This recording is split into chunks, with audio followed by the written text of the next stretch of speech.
O nosso viés hoje respeita a gramática. Gramática na sua concepção antiga, tá? Já grega, latina e etc. A grande importância da arte dramática, da arte da gramática. Tá? Hoje, se perguntamos para as pessoas o que é a gramática, todo mundo responde pelo viés muito pobre, mas é muito pobre, que não é até falso, mas é miserável. Gramática estuda a norma culta para falar. Olha a problemática que está aí. Primeiro, separa a norma culta, como tem um jeito de falar e tem um jeito culto de falar. Já é um primeiro problema, tá? Já invoca uma questão que tende a algo meio pedante até, tá? 2, coloca a questão no âmbito da comunicação. Falar.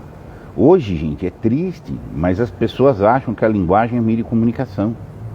A linguagem também é meio de comunicação. A linguagem, secundariamente, é um meio de comunicação. Ah, mas é importante demais comunicar-se bem. Perfeito? Então, se isso que é secundário é tão importante, imagina que seja primaz. Imagina que seja exatamente o que vem antes, o fundamental. O fundamental da linguagem é a nossa constituição. Nós nos constituímos humanos pela linguagem. Né? E a gramática é essa disciplina que cuida da arte dessa constituição. Ela é tão fundamental que ela está orientada ao que é mais basal, que é a nossa percepção e a nossa imaginação. Então vamos falar aqui que é isso. Tá? Nós percebemos coisas. Uma pessoa dita gramaticalizada, ela percebe mais. Ela chega num local, ela vê 10 objetos, ela mais ou menos vê, tinha tal objeto, tinha outro objeto, eles estavam dispostos mais ou menos assim, estavam dispostos assados, primeiro vinha esse, depois vinha aquele. A sala tinha um formato mais ou menos assim, tinha um não sei o que, etc. Isso é uma pessoa gramaticalizada. O gramaticalizado bem percebe. Tá? E o desgramaticalizado não percebe. Percebe pouco, percebe mal. Não, fui lá, o que tinha lá? Tinha umas coisas lá. Não, mas que coisa tinha lá? Isso é diretamente ligado a você chamar alguém de gramaticalizado ou desgramaticalizado. Bem percebe ou mal percebe. Tá? Tem uma fala, você precisa falar bem o idioma. Claro. Só que não há de se falar bem o idioma pelo bem falar em si, como um culto ao bem falar. Deve-se falar muito bem, porque falando muito bem, nós percebemos muito bem. Fui ao cinema de carro, fui no cinema. Você já está dando uma instigação distinta do fluxo, do movimento do mundo. Absolutamente. A estrutura de uma língua é uma estrutura absolutamente paralela à estrutura do movimento físico, perceptível das coisas. Existe verbo transitivo porque tem causa e efeito como algo que começa e chega em outro objeto. Existe outro objeto porque tem outra pessoa, porque existe uma alteridade em relação a nós, a quem a gente vai diretamente ou indiretamente, é objeto direto ou indireto. Tem preposição porque existe ângulo no movimento das coisas no mundo. Mas as pessoas não sabem isso. Eles acabam aprendendo quem é o objeto direto, quem é o objeto indireto, respondendo perguntas que são perguntas para facilitação prática. Já incute o analfabetismo funcional. Conhecer o que é o sujeito e o predicado, gente, é conhecer o que é causa e efeito. Exato. É conhecer o movimento físico do mundo. Existe o sujeito e o predicado dentro da estrutura gramatical porque as coisas estão em movimento dentro do mundo. Só que pouca gente consegue fazer essa associação. De tão superficial é o nosso ensino. No nosso curso de Trivium, quem já fez aqui, tem aqui alguns alunos do nosso curso assistindo. Vamos lembrar, antes da gente falar da gramática, a gente explicar o movimento, como é que se percebe o movimento. Percebendo-se o movimento, você percebe uma camada mais baixa, que é a causa e o efeito, que é um princípio de causalidade, de inteligibilidade da significação. Tudo está na gramática. Ainda que os gramáticos hoje não saibam, porque eles estão nas capas superficiais. Então, estuda-se a gramática para melhor perceber o movimento do mundo. Ou seja, melhor perceber todas as coisas do mundo. Porque tudo que está no mundo está em movimento. Perceber um padrão de movimento dessas coisas. Percebendo esse padrão de movimento, há um entrosamento nosso com o movimento, que são as sensações. Todas as nossas sensações respondem a movimentos externos e são movimentos interiores. O nenenzinho está o dia inteiro fazendo exercício estético gramatical. Ai, doeu. Tem algo, tem um padrão de movimento do mundo, tem um padrão de movimento nele. Ai, doeu, é um movimento totalmente reativo. É um movimento de interjeição, que fala-se hoje na gramática. Antes de ter linguagem, tem interjeição. Ai, entre o ai que o nenê está gritando quando batem no bracinho dele, até ele falar, meu braço dói, é um salto monumental de aparatos intelectuais que vão ser usados. E aí entra a imaginação. O bebê vai criando essas experiências altamente sensíveis, táteis, põe na boca, cheiro, tá? Vê, ouve. Ele vai sintetizando tudo isso. Isso tudo é a experiência estética e é a experiência gramatical. E aí vai entrar a imaginação. A imaginação é uma memória. A memória integra a imaginação. Quando nós falamos de uma lembrança, é uma imagem de algo passado. Quando nós projetamos alguma coisa, também é um imaginário. No imaginário está a memória do que se passou e a projeção do futuro. Os tempos estão na imaginação. Tá? Essa é uma questão extremamente importante para se entender. Tá? Isso tudo é gramática, gente. Isso tudo é gramática. E os antigos já sabiam disso tudo. Ensinavam essa percepção. Observar uma escultura, dar-lhe significação, um poema, tá? A música, tudo isso já é experiência gramatical, gente. Tá? E isso vai nos ordenar, porque nós vamos ter, diante desses objetos estéticos, esse processo de estímulo reativo, de estímulo desse movimento menor, desse movimento mais baixo, e que vai gerar uma vivência. E essa vivência vai ter que ser ordenada. Ordenada como? Pela memória da imaginação. Fica uma imagem daquilo, fica uma imagem daquilo. Nós temos, Aristóteles já dizia, um sentido comum, que integra os diversos sentidos, do tato, da audição, da visão, da gustatividade, etc. Tá? E essa experiência gramatical que tem que ser ordenada, estimulada. Integra a gramática, transferir essas vivências para os nomes, aglutinar a composição de nomes, intercalar esses nomes com as nuances, construir juízos com esses nomes, dando o significado, etc. Literatura, antes da literatura, a literatura falada, contação de história. Essa contação de história dá narrativas que vão navegar do conteúdo de associação para o conteúdo de significação. Isso vai transformando as pessoas inteligentes. Por isso, a gramática é o piso da educação, é o piso da primeira disciplina do Trivium, que é gramática, lógica e retórica.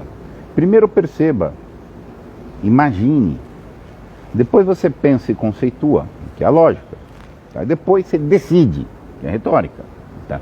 Dentro das 3 disciplinas do Trivium. Então, eu gosto de uma expressão que eu colhi do Monteiro Lobato, que é o desgramaticalizado. O Monteiro Lobato fala muito o gramaticalizado e o desgramaticalizado.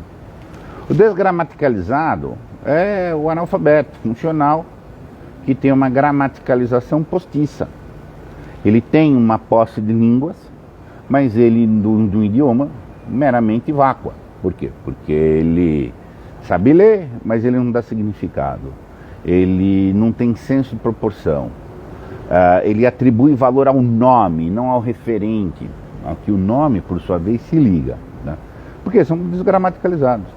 Vira e mexe, eu estudei letras, mas assim, não me formei até, mas me estudei razoavelmente, fiz faculdade de letras, mas terminei ainda bem, sem nenhuma ofensa aqui ao pessoal das letras. Mas eu acabei trilhando outros rumos, tal, etc, tal. Mas assim, eu conheço o ambiente das letras, vem pessoal que vem das letras aqui. Infelizmente a gente tem um viés totalmente comunicacional. O viés constitutivo, clássico da linguagem. Linguagem é um mistério que oscila entre a nossa condição física e espiritual. Tá? E a dimensão meramente comunicativa é só uma dimensão natural, gente. A constitutiva, tá? É que é espiritual. E isso não é alcançado, nem para as pessoas, via de regra, das letras. E, enfim, esse é a grande questão que está envolvida. Tá? Pedagogias que a gente já tem, se comunica, tá bem. É suficiente se comunicar. Está dizendo, é suficiente ser analfabeto funcional. Que a comunicação está ligada, acima de tudo, ao domínio do imperativo. Da modo imperativo de dizer, eu mando, você cumpre. Fulano diz que pode, que não pode, que é proibido. É imperativo e imperativo negativo. Falar com sentido tem que ser num modo indicativo. Pouquíssimas pessoas alcançam isso.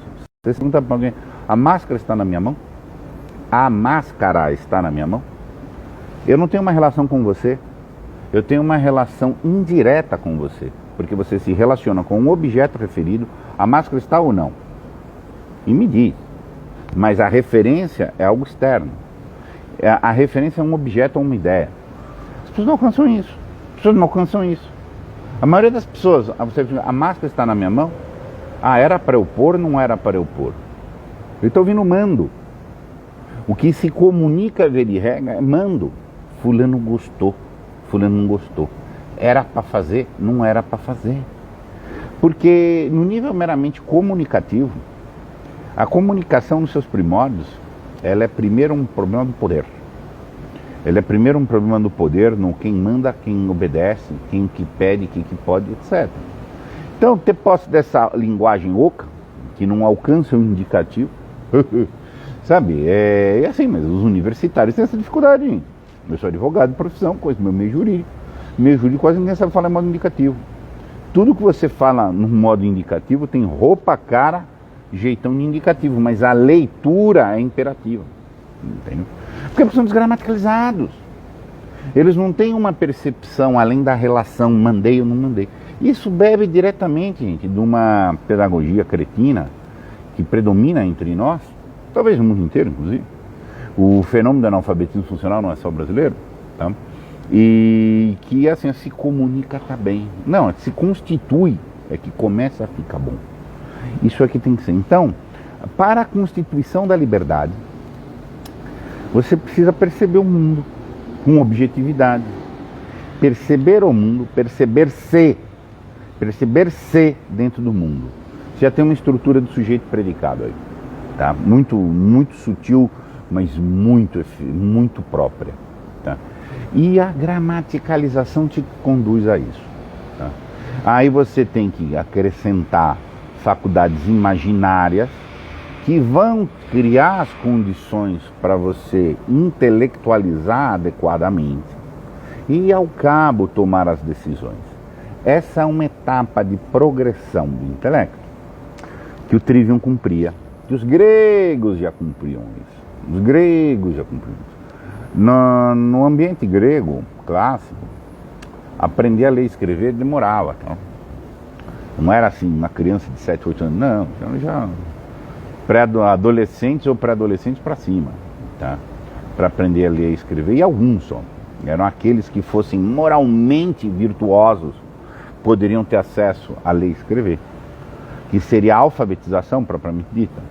Mas o letramento já começou. Por quê? Porque tinha uma tradição oral, tinha a tradição poética, tinha a tradição dos mitos, tinha a tradição dos cânticos.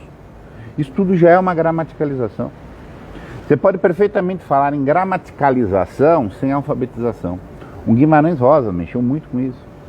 E quando ele trabalha no sertão com os homens, ele mostra a gramaticalização que esses homens têm de leitura da realidade, de leitura do sertão, tá? Independente do suporte alfabético.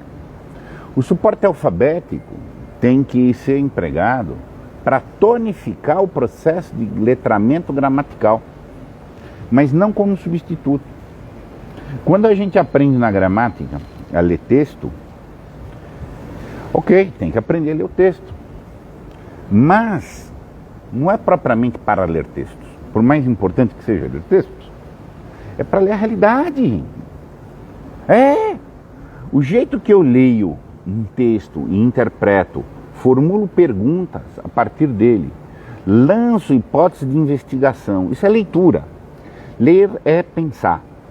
Ler é pensar. Eu aprendo a ler para aprender a pensar, antes de propriamente ler. Antes de meramente ler, me desculpem. Tá? Então o que acontece? Você aprende a ler, um gramaticalizado que lê muito bem os seus romances, que lê muito bem as peças de teatro, que lê muito bem a dissertação, ele está aprendendo a ler a realidade inteira. O texto sempre tem que ser visto como uma maquete da realidade. A realidade é uma textura, em geral, são esses percepts. Que esses percepts dizem algo por trás. Vem um cara aqui e me põe uma coisa. É um fato objetivo, ele pôs uma coisa aqui. Por que ele pôs isso? Por que ele não pôs isso? Por que ele escolheu ele? Por que ele fez agora? Por que ele não fez agora? O que quer dizer exatamente com isso? É um exercício de uso da inteligência diretamente na realidade, que a interpretação de texto tem que me tonificar para isso. Eu leio isso, um texto. Eu tenho que fazer essas interpretações. Né? Só não estou com o aparato do percepto direto de mim. Mas um texto me dá esses fictos, que em cima deles eu tenho que produzir imaginariamente e ficar inteligente.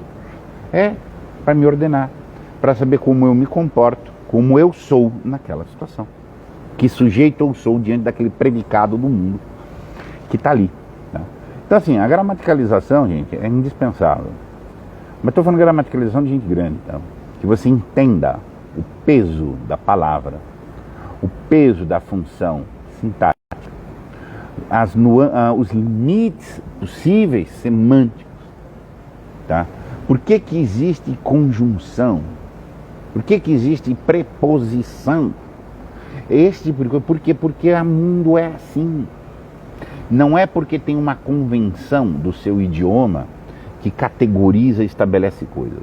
Essa convenção não é sequer propriamente um invento, é uma descoberta. E mais que isso, tá? Ela tem que te prestar a te ajudar, mas nunca ser o destino em si das coisas. O analfabeto funcional é isso, ele acha que o texto é o destino. Por quê? Porque o destino dele é cumprir ordem, porque a ordem é o destino. O que ele precisa fazer? Cumprir ordem. E o fim último de tudo é a ordem cumprida, a ordem cumprida, a ordem cumprida. Por isso que chama analfabeto funcional, ele funciona, ele não significa. Funciona, cumpre, em função de alguém. Né? Então a gramaticalização, gente, é a primeira disciplina das artes liberais. As artes liberais se compõem de dois conjuntos, o trivium e o quadrivium. O trivium muito focado nesse fio condutor da linguagem como nossa constituinte, de tal maneira que tem que começar pela gramática mesmo. Tá? Então, muito obrigado.